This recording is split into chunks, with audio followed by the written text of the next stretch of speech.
Welcome sa aking Fusion 360 tutorial. I'm Dr. Sheila at ang gagawin naman natin today ay name keychain. Itong gagawin nating keychain ay gagamit tayo ulit ng text lang sa Fusion 360. Yung isa naman ay SVG file. Kailan ka ba gagamit ng SVG file? So, gawa muna tayo ng rectangle. Construction line muna para alam natin yung sukat. Click natin to. Tapos rectangle.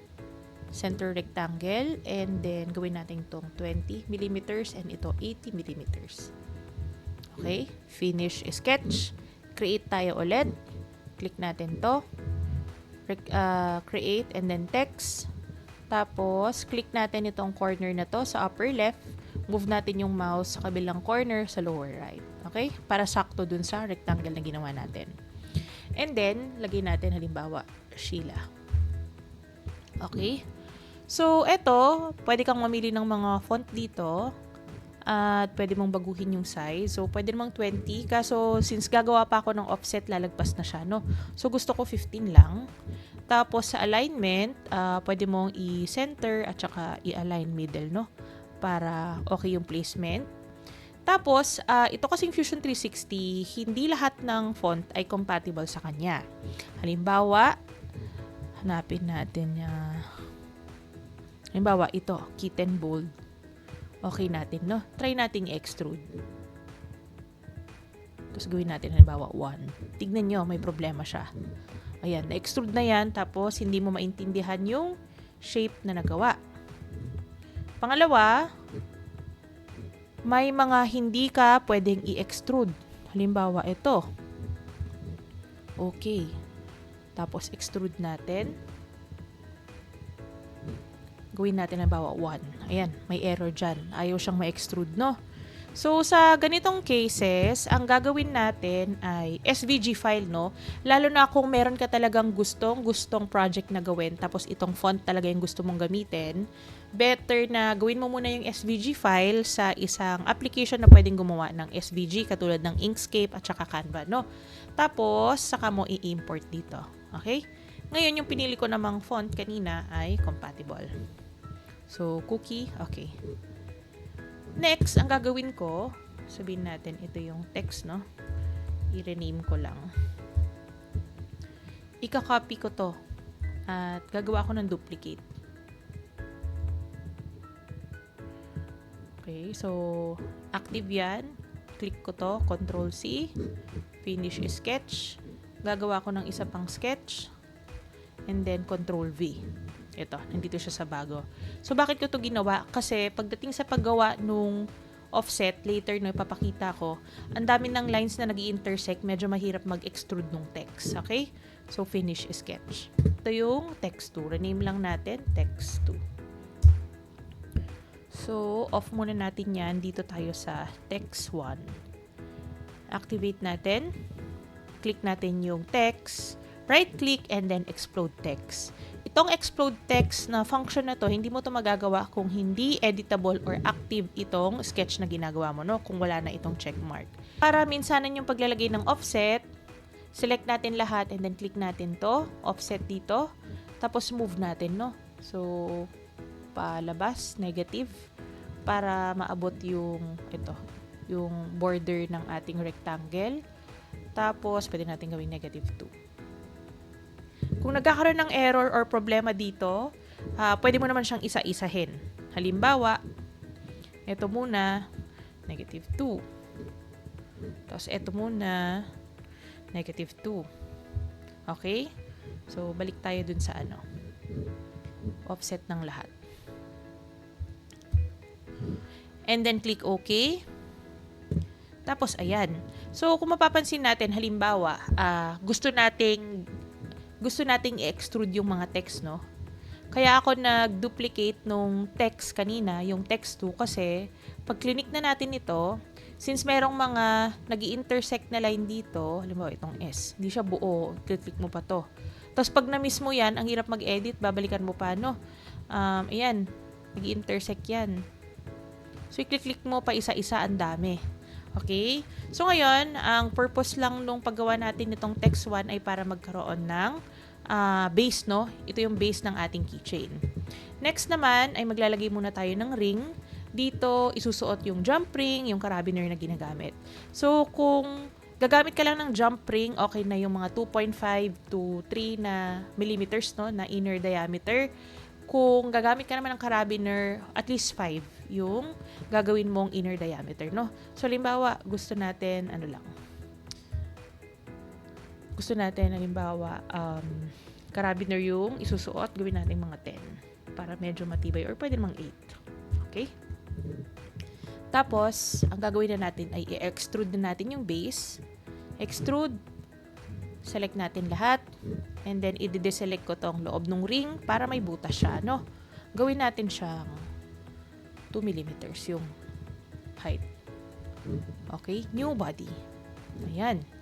So, kita nyo, meron na tayo agad base. And then, next, ay dito tayo sa text 2. Napakadali na lang, no? Off muna natin tong body kasi nakaharang siya, hindi ko siya ma-select, or dapat kasi i-rotate ko pa, no, para dito ko siya i-select. So mas madali i-off ko na lang yung body. Yan.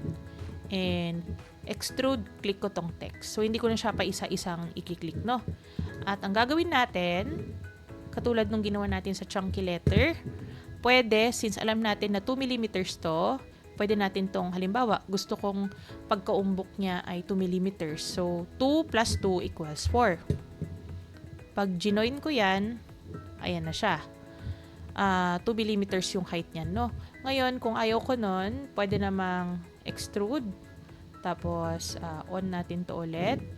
Profile plane, object. So, mag-i-start yung extrusion dito sa top face ng ating base. Click natin yan. Magiging 2. Then, join. Okay? So, ganyan lang kadali gumawa ng ating name keychain. Ang gagawin natin next ay isave itong file na ito para mabalikan natin kung may gusto tayong i-edit. Okay? Name keychain.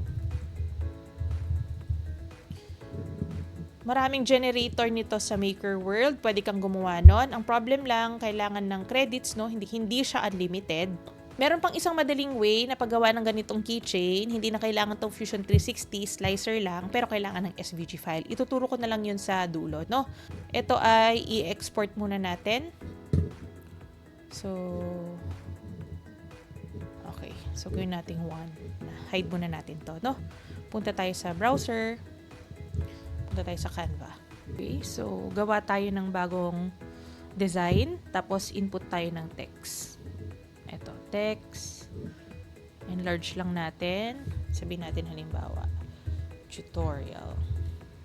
And then, naalala nyo yung font kanina na ayaw mag-work ng maayos, no? Try natin kitten. Ayan. Meron siya. Click natin yung bold. And then, ang gagawin natin dito, maglalagay tayo ng offset. Itong outline, and drag natin yan papunta sa kanan. Limit ay 200. Tapos, baguhin natin yung color, no? Gawin natin tong black, itong outline. And then, yung text naman ay color white. Okay? So, tignan natin kung good ba to sa Fusion 360. Download natin. SVG, transparent background. Balik tayo sa Fusion 360. Insert. SVG. Insert from my computer. And then itong tutorial. Kaso, kung makikita mo, sobrang gulo niya. Hindi mo na ma-distinguish yung text. Okay? Ang gagawin natin next, save na lang natin to as image. Screenshot lang muna natin, no? Window key Shift S. Tapos, screenshot natin yan. Then, pumunta tayo dun sa application na ginagamit ko, Inkscape. Free ito na panggawa ng vector files or SVG. New document. And then, paste natin dito yung ating in-screenshot na text. Tapos, ang gagawin natin ay path, trace bitmap. At ayan, nandito na tayo sa trace bitmap. I-adjust lang natin tong threshold, no? So, ayan. Update preview, apply. And kung ano yung mas magandang itsura dito, ito, hindi pixelated, ito yung SVG file. Okay? Yun yung ititira natin. And then, save natin. Tapos, lagyan natin tutorial. Tut na lang. And, balik tayo sa Fusion 360. Okay, insert natin. SVG. And, click natin tong file na to. Ayan, no? Mas maganda na siya. Defined yung borders nung text at saka nung offset. So, i-adjust ko lang yung size.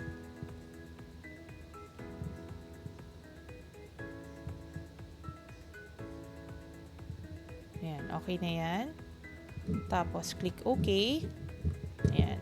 So far, walang error itong SVG file natin. Finish sketch. Extrude na muna natin yung base. Click natin itong extrude. Select all. Gawin natin 2 mm ulit. And then, off natin itong body. On natin ulit yung sketch. And then, click naman natin itong mga text, no?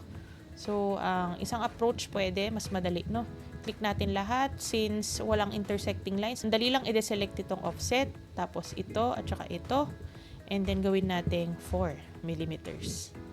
Tapos, new body. Okay lang yan. At ayan, meron na tayong bagong file. Galing sa SVG. Okay? And then, maglalagay na lang tayo ng ring. Pwede natin gamitin yung ring sa sketch kanina. So, ano ba yan? Ito. Gamitin natin to. Extrude. Tapos, itong ring. Ayan. Gawin natin 2 mm. New body. Tapos, on natin ulit to. Okay. Hindi ko pa kasi na-join, no? Ito yung ring. Move lang natin. And, ayan. Pwede nating i-move dyan. Tapos, i-join na natin tong lahat. Select all natin and combine. Okay? Off natin tong keep tools. And join. Ayan na siya. Isa na siyang buong keychain from SVG. Ito, save din natin para ma-print natin. Gawin natin 2. Punta tayo sa slicer. Dito naman tayo sa Bamboo Studio naman, no? Same lang, kung Creality printer naman yung gamit mo, edi Creality Print yung gamitin nating slicer. Pag Bamboo Lab ay Bamboo Studio. Import natin. Ito, name keychain. Then, import natin itong 2 files. No. Tapos, ayan na siya. Okay. Gawin natin, halimbawa, A1 itong printer. So, yun, no. Kung halimbawa, meron kang A1 mini, palitan mo lang yung printer mo dito. Ganun lang kadali magpalit ng printer. So, yan. Ang gagawin natin ulit dito na pang color. Ayaw ko nga ng paint kasi ang tagal-tagal. No? Parang meron pang magkakamaling kulay minsan. So, ang ginagawa ko ay, or ang ginagamit ko madalas ay yung change filament function, no? Para hindi pa isa-isa. So, erase natin yan lahat. Tapos, ang kinaganda nga ng change filament ay hindi na kailangang i-paint ko ito, tapos ipipaint ko ito, at paano kung marami pa sila, no? Pa isa-isa. So, slice plate, mapupunta sa preview, and gawin lang natin yung ginagawa natin dati, no? Move natin tong slider. Tapos, titignan lang natin kung saan siya magbabago, itong base at saka itong text. Right-click, change filament, halimbawa, yellow. Itong filament 3. Okay, slice plate natin. At tignan nyo, sabay na silang nakulayan. Kung mag-i-import pa ako ulit ng file, halimbawa, file, import. Dagdag tayo ng isa pa. Halimbawa, tignan nyo. So, nakulayan na sila sabay-sabay, no? Tapos, isi-save mo na lang yan. Save project as kung ano man yung gusto mong file name. Para every time na gusto mong ma-apply yung settings na to, ay dito ka na lang mag-a-add lagi or mag-i-import ng bagong STL file. And, ayan na siya. Para makapag 3D print, print plate lang, and then pipili ka ng 2 colors dito, no? So, depende sa printer na meron ka. Okay? Make sure na magkatugma yung printer dito at saka yung printer dito. So, yung pinili ko dito, A1. So, hanap tayo ng isang A1 kong printer. At yan, pwede na akong mag-print. Okay?